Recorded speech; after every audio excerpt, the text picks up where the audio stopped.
What's going on, everybody? This is Kyle Nash, the student of the game of Fans First Sports Network here, and welcome to the Duval Dive Live.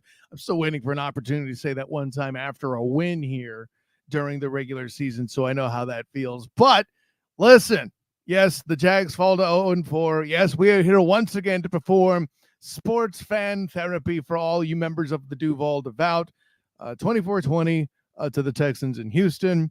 I'm sure Texan fans are chirping on social media as they should be. And listen, we get it, but football.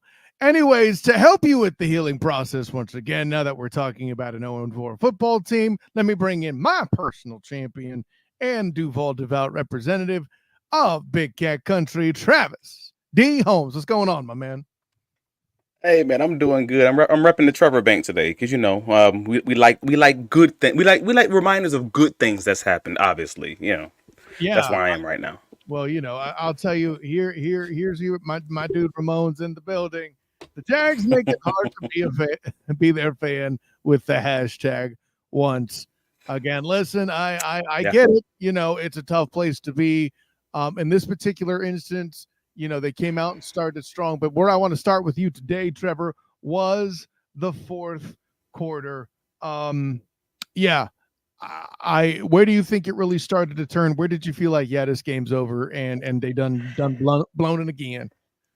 Well, that was interesting because originally I would say obviously the 4th and 1, man. The 4th and 1 from the 1 yard line after you have a 58-yard rush from Tank Bigsby.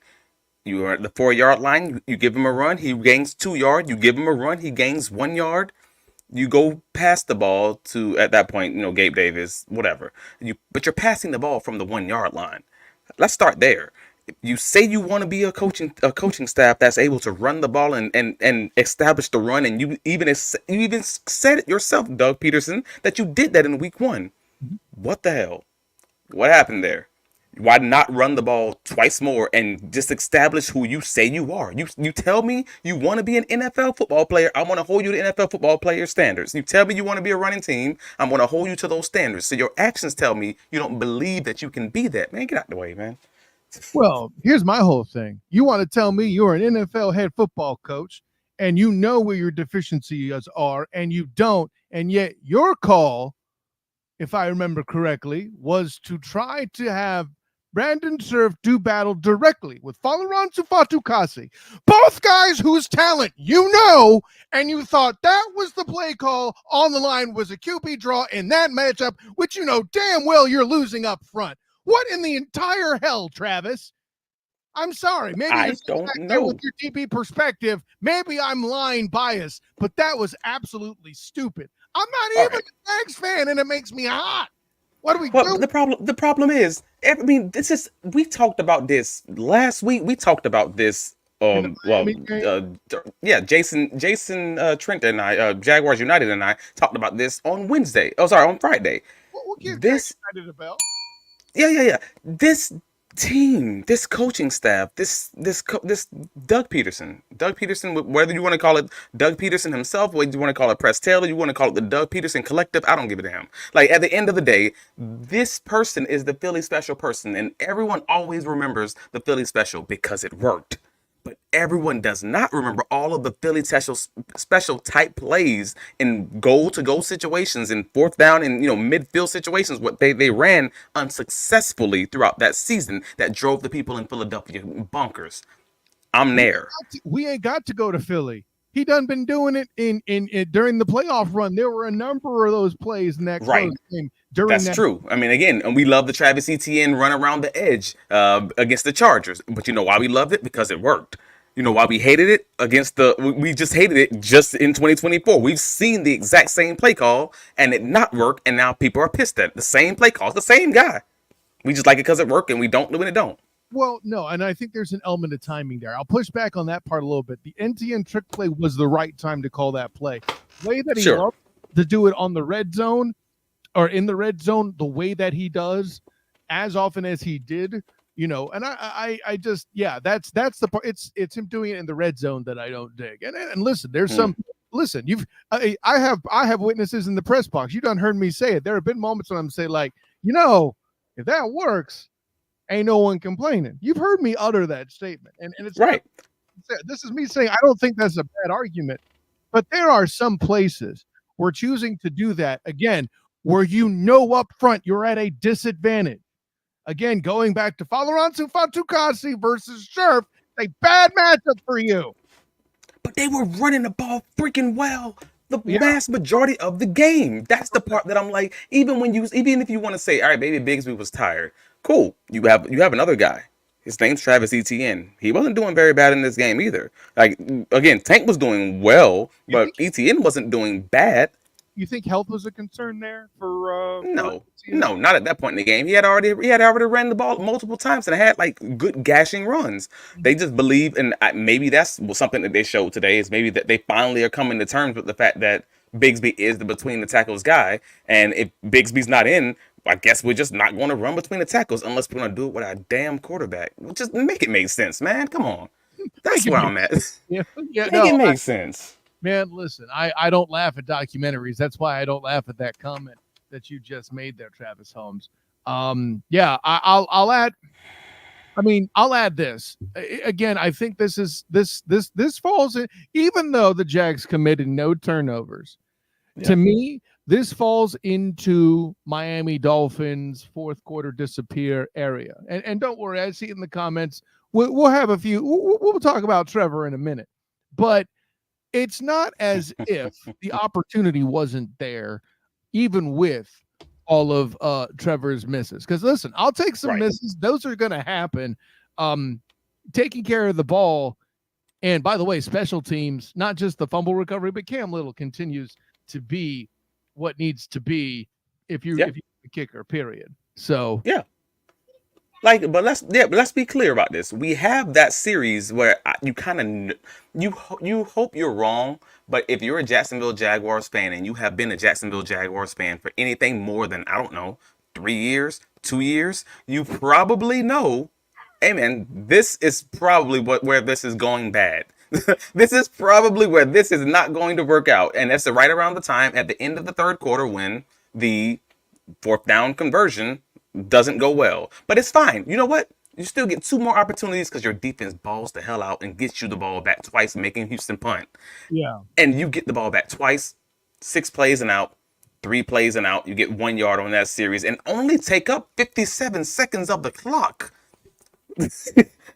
And I'm not gonna put all of that on the coach, because let's be clear about this. Like as you said earlier, we're gonna talk about Trevor. It's not all Peterson, but at the end of the day, this is your team, sir. You the president. You the coach. You the president. You the commander in chief. It's all gonna fall on you. And Trevor's $275 million, so he's gonna be here. So at the end of the day, it's on you, bro.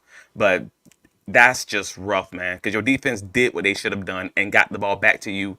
And not to mention, at one point or another, I even retweeted our short from last week saying, hey man, 21 whole points, the whole 21 whole points conversation, and we ain't get to 21 points. We were at 20 points at the end of the third quarter, and I started doubting myself, saying, you know what, we might score 21 whole points. I retweeted that as the guy that did it. I had my Maui gift ready to go. What can I say except you're welcome. And then this has to happen. And listen, let's get to some of the comments. You guys have been waiting patiently. Robert comes in. The ref didn't call 4 whole calls on the Texans last drive. Refs are paid. Okay, bro. Listen, Robert, I love your contribution. I love you're here. I love that you're here. This ain't a ref's complaint week, man. Especially as often as those calls took back. They called 12 holes against the Texans. 12, and I know they made it, and maybe you're right, Robert. Maybe they should have called 17,000. Like, you know what I mean? Like, maybe they should have called 200 yards in holds against Houston. And at the end of the day, we gotta play ball, bro. Like, we gotta play ball, and we know what time this is. We have multiple defensive linemen who are power rushers, and they are rushing into these guys' chests, and we don't have Josh Allen on the field. So there's going to be some questionable calls as far as whether or not it's going to be a hold, simply because you're body to body. These are 2 guys who are basically doing power moves. You don't have a speed rusher on the field at that point, other than maybe Yasir Abdullah. We'll get to more about Josh Hines-Allen and when he's on the field or not being a question, but I digress. It's a terrible weekend. FSU rolled over and the Jags blew the game. Hey, bro, Yeah, man. I can't help you with FSU. And although I find it interesting that that's your comment, but yet your name is Almighty Finn, there's a lot of irony there. Granted, it's not spelled PH for you people listening to the podcast that can't see the spelling. So I get that I shouldn't be making Miami comments. But anyways, I just wanted to make the dad joke there. As bad as the coaching has been, it has nothing to do with Trevor sailing balls 5 yards over his receivers. And yeah, this is why I want to get to you here, Cy. I counted no fewer than 2 guaranteed touchdowns. I counted 3.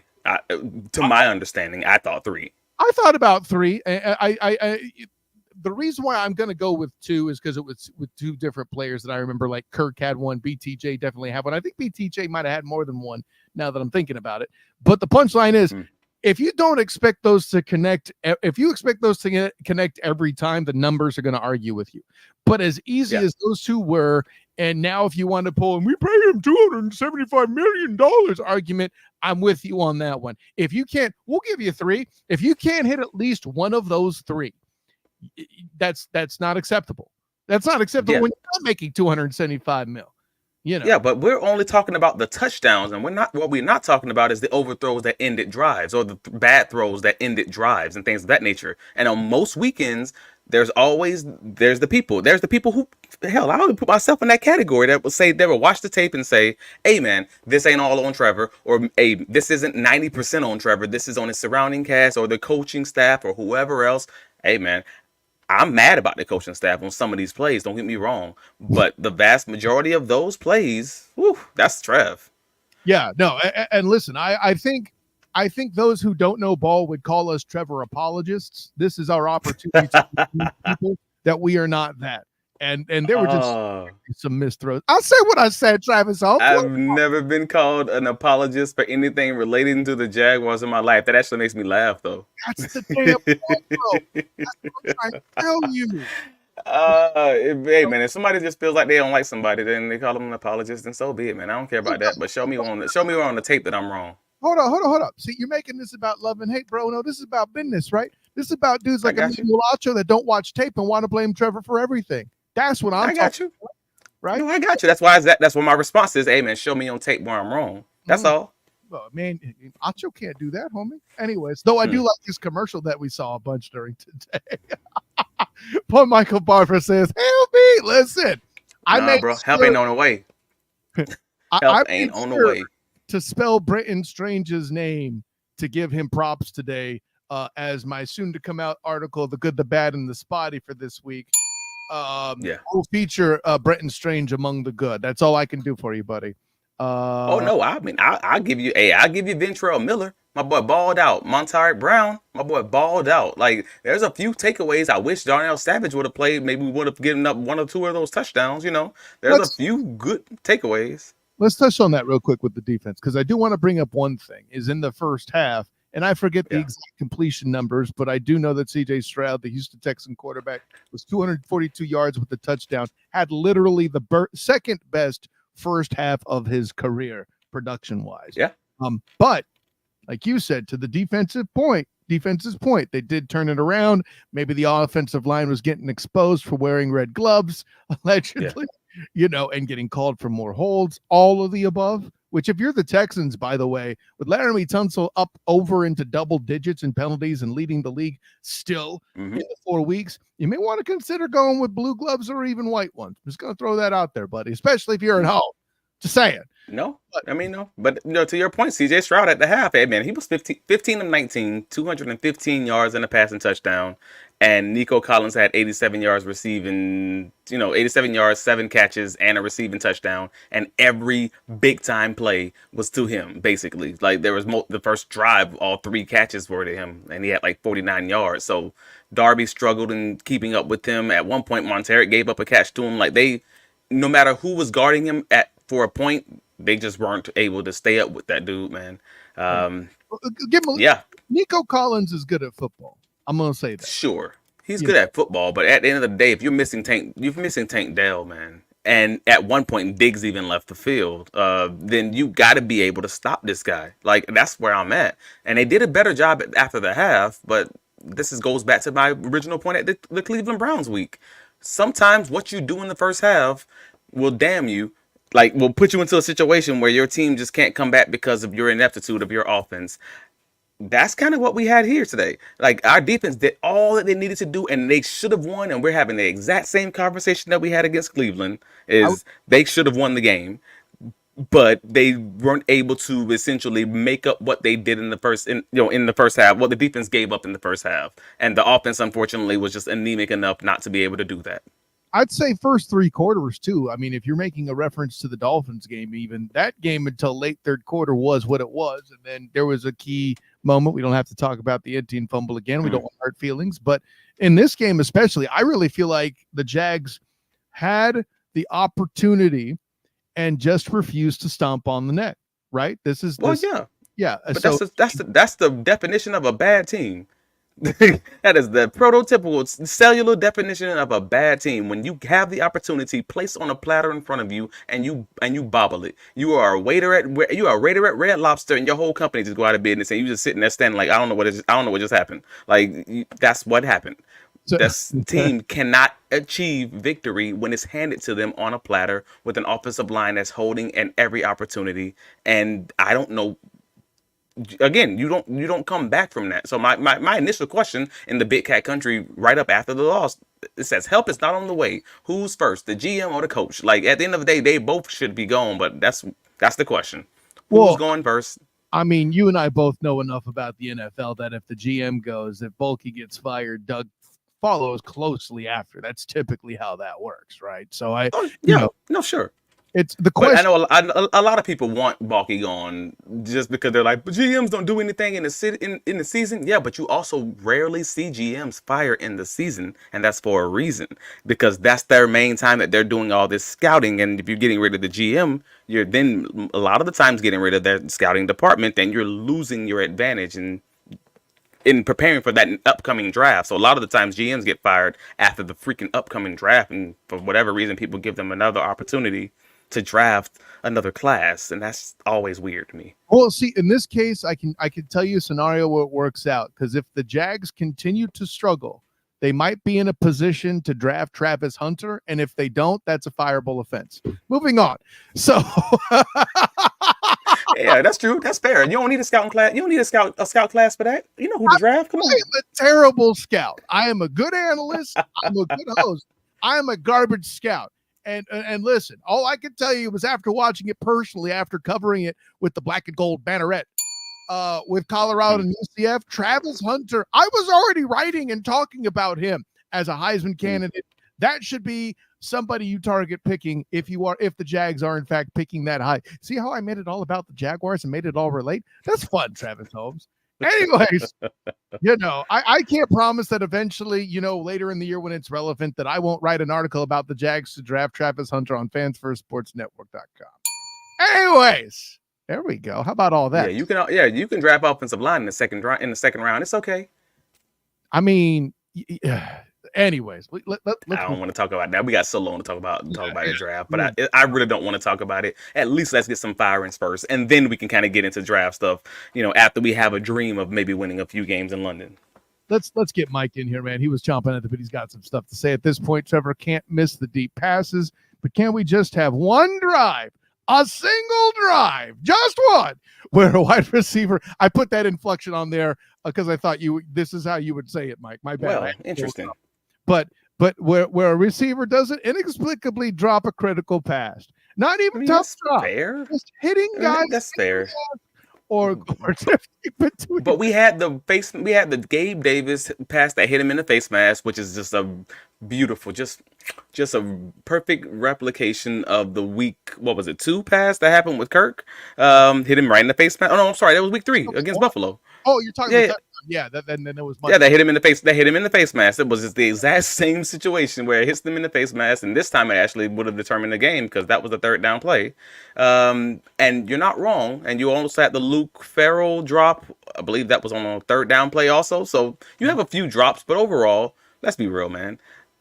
Trev, the high variance plays, the big plays, the high EPA plays, the ones that we complained about all offseason that Ridley would drop when he only had like 10 drops in the season, but they were all basically touchdown kind of drops, touchdown plays. That those are the ones that Trev can't miss. If you're going to clown Calvin Ridley for those same drops, then you got to be on Trev's neck for those same passes. And again, I want to be clear about this: we are equal opportunity haters over here. And if I'm hating on Calvin Ridley, I'm hating on Trevor. It's the same thing, baby. We in the same. We in our bag right now. Like, this is what it's got to be. I'm sorry, I don't make the rules. No, hey, man, I'm not judging you. You're just accepting your invitation to the haters ball. Hate. Buck nasty, your mama eat out of a dog bowl. Whatever. Let's go. I wasn't ready. I had to change comedians because you went. I wasn't ready for the dog bowl. I'm sorry. Michael Barber. This L is on Trevor. Not his fault we lost, but he didn't go out and win it when he could have. And that's our point, right? And that's rough, man, because again, if you talk about any of those top 3 quarterbacks, that Pat Mahomes, that Josh Allen, maybe even that Burrow, like if you're talking about one of those guys and you give them that opportunity, I'm not even saying wide open, but just open enough and the ball in their hands, those guys are going to hit those passes, those opportunities, and they're definitely not going to miss it 3 times. Let me push back right there because I hate, and no disrespect to you there, champion. This isn't Travis I'm criticizing. Hey, man, go ahead, man. I don't like the comparisons where you go with Patrick LeVon Mahomes II. No one's Patrick LeVon Mahomes II. I'm just saying top guys, yeah. Homie, let me get there. You gonna like where I land this plane? I promise you, dog. I got you. Hear me out. But Patrick LeVon Mahomes II, Josh Allen, and Joey Burr. People go with those 3 guys. Well, they could do it, and Let me ask you this question: do you think Joe Flacco with the Browns last year would have missed Kirk or BTJ on those throws? Brother, I don't think Joe Flacco today would have missed Kirk. No, the hell you don't. My point exactly. You don't need to be a top 3 quarterback to connect those throws. And that's also fair. Joe Flacco today came in for a hurt Anthony Richardson and started putting that thing together off the couch. My boy's a legend at the bank. He a professional clipboard holder, but you know what he gonna do? He gonna come in and run that offense. He ain't gonna miss the layups. And Trev, I'm sorry, bro, but you right now it's too dang good to be missing all these layups. And these are layups. I'm sorry. In NFL terms, these are layups. You were great at making these half-court threes, Steph Curry, but can you make a layup with the game on the line? Dang. Like, hey, listen, it's right to call Flacco a clipboard holder, but you know what? Health inspectors hold clipboards too, and they have the power to shut down a restaurant with an 8 passing code, just like the Steelers weren't on the whole as a team. How you like that analogy? Boom, land the plane, Nash. Anyway. I'm sorry. I got you. That took me back to Bob's Burgers. I got you. Hey, is that a bad thing? That show's awesome. Nah, that's good. Anyways. No, man, I guess I'm disappointed in the comments. They didn't have anything to say about that one. No, anyways, but I'm used to being angry, and I actually expected myself to be angrier than I was right now. But I think I'm a little bit past anger, and I'm just at that point of acceptance and defeat. So at this point, I'm just like, all right, cool. What's the next step? But unfortunately, my thought process before the game, and that's what someone asked me, what was your bold prediction before the game? Big Cat Country tweeted that before the game started, and I said then my bold prediction before the game was there will be no coaching changes until after the London trip is done. That was my bold prediction. Is bold. I said despite the win or loss against Houston, I don't think any coaching changes take place until after the London trip is done, just because it makes sense timing wise not to have a new coach trying to lead up a London trek where everything's a little bit different, and they may or may not have done it before. Mm-hmm. Yeah, no, that man, listen. It ain't bold. That ain't bold. What's bold about that? That means that Shaq Cowan have to actually lift a finger and do something. What? Well, I mean, Shaq's reportedly as angry as he's ever been, and I don't know what that means for a billionaire. Like, I don't know if that's saying does that mean my tartare has not arrived when I Uber eated it? I don't know what that means. I don't know what that means in terms of billionaire life. Like, I'm as angry as I've ever been. All right, cool. What does that mean, bro? You have a historically bad team for a decade. You hired a historically bad coach the first time and said, this. What do you think? What was the quote? We got it right this time. And then you immediately come out and say this is the best team that we've ever had this season. Bruh, you obviously out you sinking. You out in the lake. You out in the rain. I don't know if you know what you're doing at this point, man. So you being as angry as you be, get angrier. Get as angry as get regular folk angry. How about that? Get working class angry. Yeah, get working class angry and do something and fire somebody. If you getting angry and you still in a place where your anger is getting Uber Eats from a Lincoln Town car, you ain't angry enough, son. That's what we're trying. My million thread sheet Egyptian cotton sheets. I don't know, like my silk sheets. I don't know what that anger does for me, bro. Is that going to be material change in this organization? Let me know that. Call me when that happened. See, like this is therapy through laughter. And let's add a couple things too here, because I know that there is stuff that has been called for by the fans that did happen today, right? BTJ had an excellent game, I felt like. Yeah, let's talk about that. Yeah, let's get into the good stuff. Was the call against him for the personal foul ridiculous? You bet your entire keister. Absolutely. But I love the fact that they had the scenario with the Des Bryant catch and they called it correct this time. So there's that. Okay, yeah. But yeah, listen, I left my notes with BTJ's stats on the other side of the desk, and I can't get to it right now. But I know it was good. Always is end of game stats. Yeah, 6 catches on 9 targets for 86 yards, 1 touchdown, and 1 rush for 13 yards. And he should have easily broken 100 with at least 7 instead of 6. You'll agree? Yeah. Because one of those Trevor passes would have done the trick, kid. Yep. So there's that. Christian Kirk, welcome back to Earth, my guy. And not just got beat up, man. We love seeing you. This is a Christian Kirk stan podcast. We'll apologize for him all day. We got no problem with that. There's a place where you're an apologist, Travis D. Holmes, and that's okay. Hey man, my boy Christian, 7 catches, 61 yards, and a touchdown. I mean, it was on 12 targets, but again, he was eating underneath. We all thought that's what he was supposed to be doing. And again, they did this without Evan Ingram. Hey man, I'll take that. Like again, they competed. I want to be clear and say, I want to give the tip of the cap not to the coaches, but to the players. To be clear, the players, they competed. Being down a lot of guys. We are talking Darnell Savage. We are talking Tyson Campbell. We are talking Foye. We are talking at the entire fourth quarter being down Josh Allen. Like defensively, you're down a lot of guys, and even on offense, you're still missing your starting tight end. And they competed defensively for sure, especially in the second half, missing all those guys at multiple different at every level, and they come at a whole nother level, and they competed in the second half. Yeah, I will give them props for that. And Ventrell Miller, dog, 11 tackles, 8 solo, tackle for a loss. Montaric Brown, 8 tackles, 5 solos, 3 passes defended. Like they balled out in that way.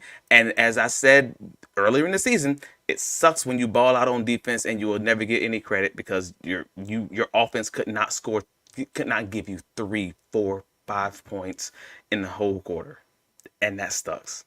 Couldn't connect on 1 of 3 passes that Joe Flacco would have had. That's what makes your defense pissed. Yeah, and it sucks to say it's Joe Flacco because dang, I was going to say to Kirk Cousins. I was going to use the Kirk Cousins barometer. Below Kirk Cousins means you're below average, and above Kirk Cousins means you're above average. And I can't even say that because you're right, Joe Flacco. Let's just go with that. Somebody who can just run the offense and just complete the passes.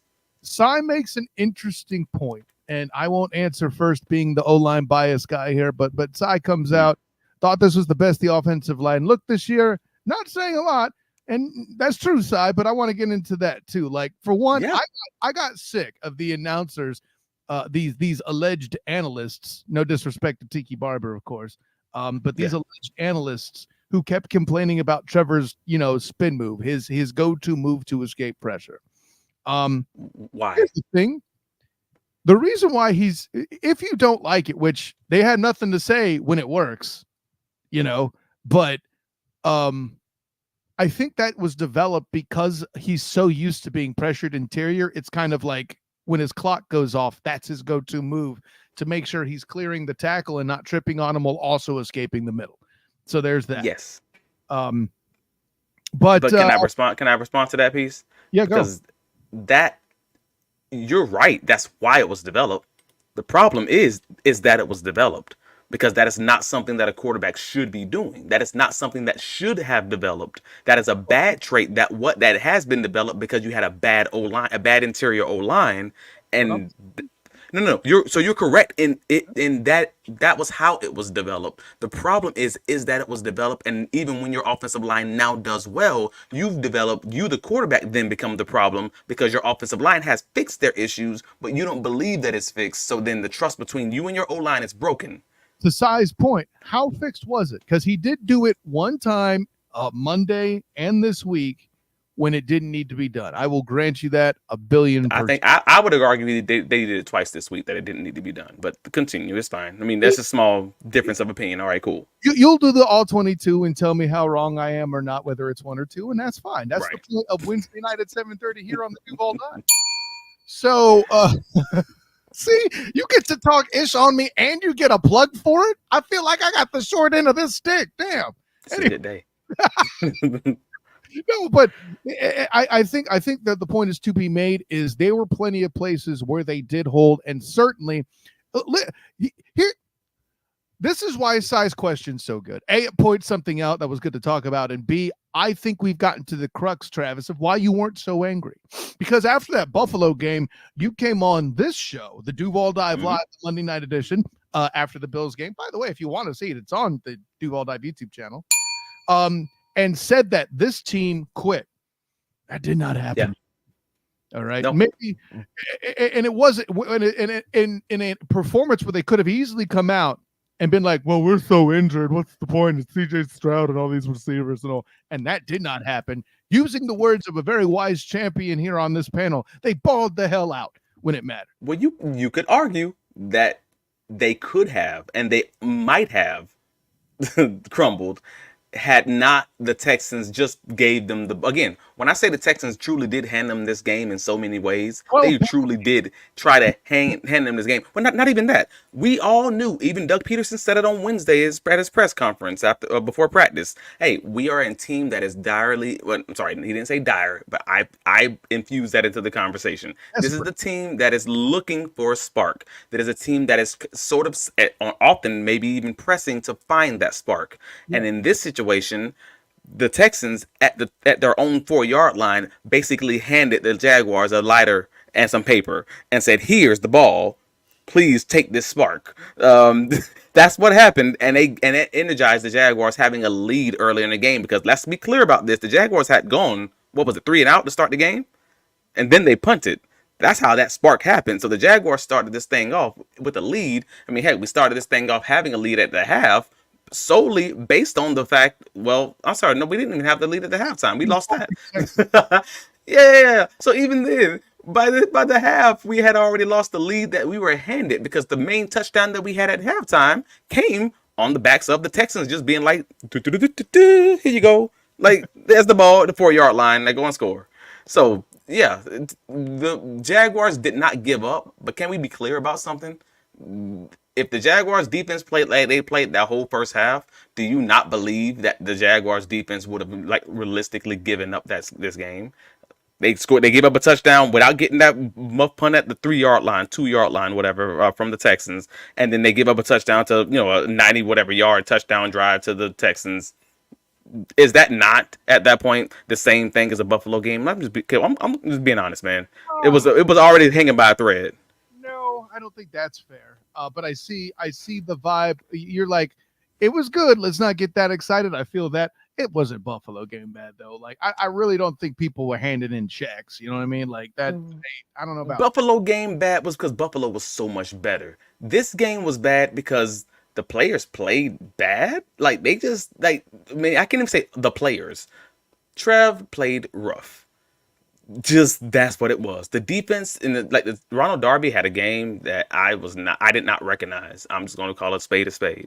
I did not recognize how that was rough. Antonio Johnson, he had a good hit, but he did not play well in coverage. I was not happy about that. Like there's a few things in that first half that just had me like, oh. This is Where, rough. where I got to give Ronald Darby a little bit of credit, and I know you won't as much as me, and that's okay, but I'm going to say it so somebody does. I mean, Nico Collins and Stephon Diggs is a good 1-2 punch, man, even without Tank Dell Sure. point. But like that has to be accounted for at least a little bit. You Sure. know, that is what it is, though. I get that can't be an excuse. It's just something we're Yeah. pointing that was a weakness today. There's a Nico Collins on very many teams and throughout the NFL. So if the response is going to be, hey man, Nico Collins is good. Yeah. There's a lot of good guys in the NFL. That's why it's the NFL. You got to guard them. That's your job. Hold on, I'm not talking about it being just one dude though. Like because Diggs is on the other side. I mean, listen, this is how the Vikings were able to hide how bad Kirk Cousins was. I said what I said. How bad Kirk Cousins was for a number of times because they had Thielen and Diggs on a side to spread Sure. out defense, and then they had what was it, Thielen and Jefferson, and then suddenly it was just Jefferson, and then Quentin Johnston didn't pan, and suddenly Kirk Coopers didn't look so hot, I So mean, sure, but at the end of the day, when I say Ronald Darby, I'm talking about the plays where you are man on man on your guy, and they go to your guy. yeah, These ain't hard, and some of them weren't even great throws. Like some of them were actually underthrown or throwing inside, and you were that beat that bad. Like the corner route to Collins there was with safety help over the top and with cover 2 man defense. CJ Stroud throws the ball 3 to 4 yards behind Nico Collins, who has to go down to the ground to catch the ball. And Darby is still 2 to 3 yards off of him when he catches the ball on the ground. It's stuff like that. That means you're beat by 4 or 5 yards. In trail technique, man coverage, I can't defend that. There's no defense that's made for that, and that's kind of what I mean. Like yeah. I'm not gonna dog him and just say he played terrible and all this other stuff, but he did play a first half that I didn't recognize, and I got to point that out. Oh well, that's what I thought I was saying. Okay, cool. So I'm not mad at you. I'm just making sure we right. Oh, but can we point out the fact that 2 former Jacksonville Jaguars had a hand in making sure we had this loss, and they're just stumping on the Jaguars' grave? Dare Agumbawale and Yeah, also we talk about Foley. We ain't got to bring that up. Foley Fatukasi. I mean, I'm just like, yo, God, break my heart, big man. I thought we was cool like that. Dang. obviously we ain't cool if we ain't paying him. we ain't cool enough You know what? for them checks to clear. Maybe you know what it is. Maybe he's doing us a solid by making Scherf look as bad as possible, so they'll replace him in the draft. Maybe that's what he's trying. No, you know what? That's it. That's it. See? They're Agumbawale and Foley Fatukasi. They are doing it for the culture. They went to the Texans of all places, and that probably helped their own wallet because they ain't paying taxes and stuff like that. I don't want to do it against, but they helped us out because they knew we were struggling to get a good coach. They knew from experience that we were struggling to get a good head coach. And you know what they said? We're gonna do this for y'all, Duval. We're gonna do this for the culture. We're gonna Yo, get them fired. We're gonna do this right now for y'all, Duval. Like, let's go. I appreciate y'all. playing for D'Amico's great, y'all. Listen, y'all deserve something like that. We're gonna ball out, so we can get you a guy that's that good. We gonna sweat in this Texas heat so that y'all can live later. Y'all can live next year with a better coach. There we go. I appreciate y'all. I mean, Let me take this stat. I was- This Trevor Bank. Stupid. Damn dumbass decision. Sorry. Anyways. buddy, Jeez. I don't know that we're gonna top that. I don't. Wow, that's anyways. Oh, by the way, one more call out. I do want to make sure I made actually some other here coming in. Michael Barber jumps in. Jarian had a bad game. He's a rookie, and I think he got the talent to mature well, but he learned some lessons today. He's trying to force a play. You're feeling that? Man, he was hurt, bro. You could tell he was hurt. Like every time he had a tackle, he was getting up slow. Like his shoulder thing's a pain tolerance issue, and I wish I knew exactly what it was, like specifically, but the fact that they keep calling it a pain tolerance thing, it sounds like it's going to be something that's going to linger for some time. But every time he made a hit, every time he made a tackle, every time he was in coverage, it would be him getting up super slow, and you just knew it was like he's just trying to play through it. And he's a rookie. That just feels a lot like Anton's rookie year, where Anton had his shoulder thing, and then it took to the off season for him to get his surgery, for whatever it was. And it was just kind of one of those things you just gritted through and kind of tried to play through, and that's unfortunate. But you're right, it wasn't a great game from Jarian, and he's had a few not not great games, but not like terrible. It's just kind of one of those like, I just need you to play just a little bit better, just a little bit tighter kind of things. Keep Yeah, growing. it is what it is. Yeah, keep grinding, kid. Yeah, Because man. we love the toughness. I mean, that's something we as football fans love to see. And listen, I as much as I make fun of FSU and the ACC as I do whenever I talk college, whether or not it's with the black and gold banneret or not. I respect Jarian Jones as a player, and the kid's got some grit, and I think he's going to, anyways. But last point. Did we throw enough flowers yet at Brenton Strange? Because he threw some awesome blocks and made some rather talented catches a dude known for blocking isn't supposed to make. Where do you grade me Brenton Strange for today? How impressed were you? I was indifferent, honestly. I'm not gonna say it was great. I'm not gonna say it was terrible. Like I can't say that I saw a lot that made me be like, oh yeah, Brenton had a. When the bar is Evan Ingram, and you have to do your best to fill that, I got to give the dude a little credit. You know what I'm saying? Well, the bar is Evan Ingram in the passing game, because that's the difference. The bar is Evan Ingram in the passing game, but Brenton Strange is not going to be Evan Ingram in the passing game. He's just not. And that's not a knock on Brenton. That's just saying, like, hey, he's not him. Yeah, he's not him. And so you don't mean, because even in camp, it was always Brenton Strange like owning at the line of scrimmage, owning in the short to maybe best case intermediate like area of the field, where they would have Brenton Strange, they would have Evan Ingram actually running the seams and like truly running deep stuff with a few catches at towards the intermediate area of the field. They're just different players in that way. So Brenton's going to be a better blocker, whereas Evans is going to be a better catcher. So if I'm really comparing him to that, he's automatically going to lose in this fantasy football world that we kind of live in. Yeah, well, I'll say this, dude, though, for a guy that's a blocking tight end, to see a dude make a full extension and haul it in, that's what I'm saying. That was a good time for me. Yeah, sure. So. Right. But again, 3 catches for 19 yards is what we're talking about. I can't write home about that.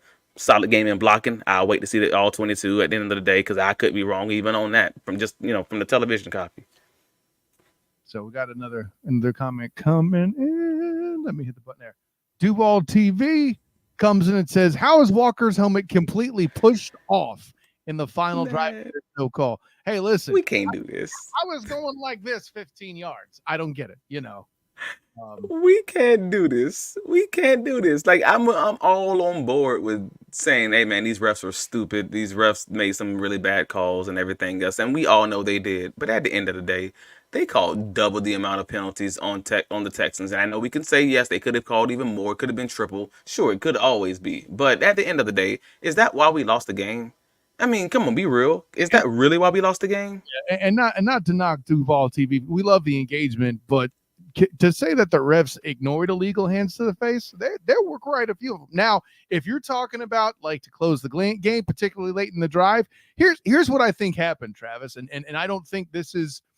I don't even think this is this officiating crew's or the Jags or even the Texans' fault, right? Yeah. This is for all the other times in big moments, whether it's Bradbury in the Super Bowl with the Eagles, some of these pass interference situations that have happened with the Chiefs, all of the above there, okay? They're talking about, well, was it the right time to make that call? Which, in my opinion, is a stupid conversation. But I think it's starting to influence what's going on with the officials. And I think that they're swallowing the whistle on some of these final drives and thus, by extension, accidentally altering the outcome of the game. Yeah, I was mad, frustrated with the play calling. If we can get into it, like a little bit of play calling stuff, like other than what we previously talked about, the whole third down thing. But the Jacksonville Jaguars were in their 4-minute offense. We had the ball with less than 3 minutes to go in the game. Well, just around 3 minutes to go, and an opportunity to basically run the rest of the clock out. I would think most people would be of the opinion that this is the time that we should probably have our hammer in, right? This is the time where we should probably have Tank Bigsby in. This is the series after his 58-yard drive that he got us down to the 1-yard line. Do you know what the Jaguars did? They put Travis Etienne in, and I'm not judging. I'm just saying they put Travis Etienne in. They had a few rushes. Then they put Dearness Johnson in after that. Tank Bigsby did not get another touch after that series, after that 58-yard drive, 58-yard rush series. He didn't get another carry the rest of the game. That was the end of the third quarter. Yeah, I got Duval. That's I got problem. Duval TV coming in with more of the officiating stuff. We talked about a lot of this. We commented and talked trash about the whole BTJ flag thing. We hated that. Right. Right. What else is here that I'm looking through? Didn't say, okay, yeah, I'll give him credit for this then. He comes back with this. I didn't say that's why we lost the game. And good. If that's your lead, then we respect you. But if they call the flag for illegal hands to the face, it pushes them back on the final drive. Sure. And that's, I mean, yeah, that's fine. But at the end of the day, that pushes them back, and they still have the timeout that they wouldn't have wasted on the first down before the first down snap. And do you truly believe? I mean, Duval TV. I don't know your name, so I'm just calling you Duval TV. Duval TV. Do you truly, in your heart of hearts, in your teal blood beaten Duval till you die, heart of hearts, truly believe with that extra timeout, so they don't waste the 30 seconds and then let the clock go out and then call a timeout at 30 seconds. So with a minute on the clock and a timeout, do you truly believe that Houston Texans team wasn't finna score? Because I know in my group chats, and all of them, they all said the same thing. This damn game over. Like, we all knew it as soon as they started driving and they got past that 50-yard line. I'm like, this is a problem. This is the problem. So I understand your original point, and I understand we want to have something to be mad about, but I want to make sure you just recalibrate that to point it into the right people. The refs were imperfect, but the right people are inside of Everbank Stadium. You know what I mean? Like, are inside the MEC. That's what his other comment was. That's why I showed that. I think he would agree with you on that part of the equation too. And I mean, that's also, again, why I made the point that I made is we're in that place where, it was less than 2 minutes at that point. And listen, I always appreciate how the NFL tends to listen to the fans more often than not. That's kind of why they are what they are as far as dominating the major sports. Okay. But it sounds like we're rejecting and being sarcastic with you, but not really. Like with this ain't it, bro. Like, we're not investigating the refs. That's the thing people keep forgetting about the refs. Conspiracy implies competence. You can't tell somebody job and then think they run in some crazy ass conspiracy. In this, where the media will pay the bejesus out of them to reveal said conspiracy. No, I mean, anyway. But the NFL scripted. Stop it, Travis. Nice little 47-minute session here. I think we gave the people what they want. Tell the people where you could be found. I can be found in all of my writings covering the Jacksonville Jaguars, BigCatCountry.com. You can find me on all the socials, Travis D. Holmes. If you're looking for any non-Jacksonville Jaguars information, hey, we got Inside the Pigskin on Tuesdays. And also, I hop on every Friday with Jaguars United. We do a little bit of all 22 there. But if you're listening to my voice, seriously, stop, like, and subscribe. The Duval Dive on YouTube. Duval Dive on YouTube. If you're hearing me from any other place, I don't know if you're downloading this on a podcast, if you're listening to me on your friend's phone, I don't know, man. Whatever you're doing, Duval Dive on YouTube. If you have like 5 accounts, add us on all of them. I'm just saying, help a brother out. Come on. No doubt. Where can you be found? That's right. We, of course, are the Duval Dive. We're not afraid to disagree with you, no matter what happens, because, we're just not afraid to disagree with you. This is what makes good discourse and conversation.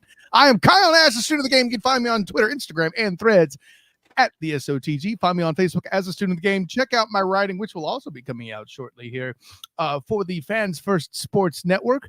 And then also make sure you check out my work covering UCF, by the way. That whole disaster. It's less than what?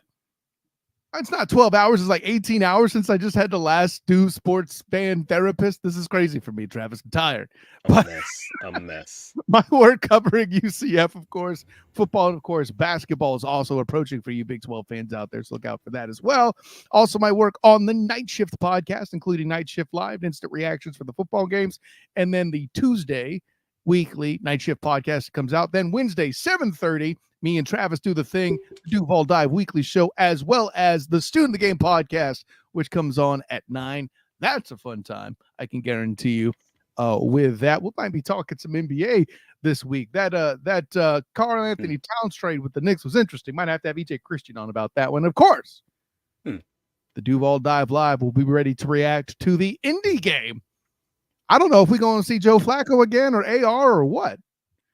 That's an interesting one because I think I want to see. I don't want to see Joe Flacco again because that man got our number right now. I'm just not looking forward to that at all. Joe Flacco, injured DBs. I'm sure we're going to be talking about on Wednesday. So, with all that in mind, for Travis D. Holmes, thank you again to all the people in the comments. We love your contribution. You may not like all our answers, but we love that you ask the questions. So, for Travis D. Holmes, as well as myself, an honor, joy, and privilege, class dismissed.